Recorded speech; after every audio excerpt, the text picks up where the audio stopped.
بسم الله الرحمن الرحيم. يا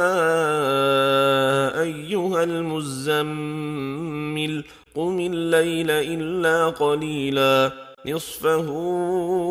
أو انقص منه قليلا أو زد عليه ورتل القرآن ترتيلا إنا سنلقي عليك قولا ثقيلا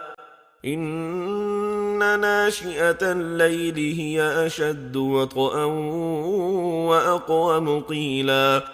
إن لك في النهار سبحا طويلا واذكر اسم ربك وتبتل إليه تبتيلا رب المشرق والمغرب لا إله إلا هو فاتخذه وكيلا واصبر على ما يقولون واهجرهم هجرا جميلا وذرني والمكذبين أولي النعمة ومهلهم قليلا إن لدينا أنكالا وجحيما وطعاما ذا غصة وعذابا أليما يوم ترجف الأرض والجبال وكانت الجبال كثيبا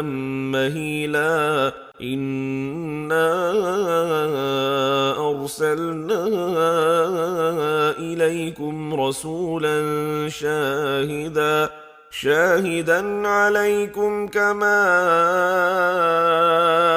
أرسلنا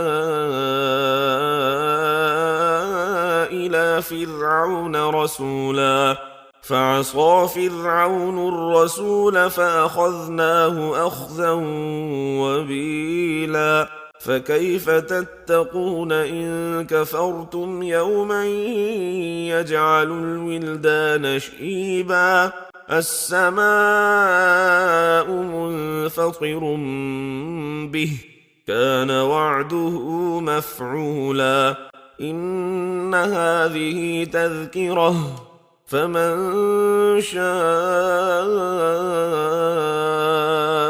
اتخذ إلى ربه سبيلا إن ربك يعلم أنك تقوم أدنى من ثلثي الليل ونصفه وثلثه وطائفة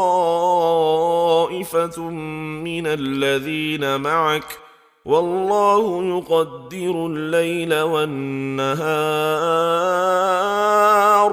علم أن لن تحصوه فتاب عليكم فاقرؤوا ما تيسر من القرآن علم أن سيكون منكم مرضى وآخرون يضربون في الأرض يبتغون من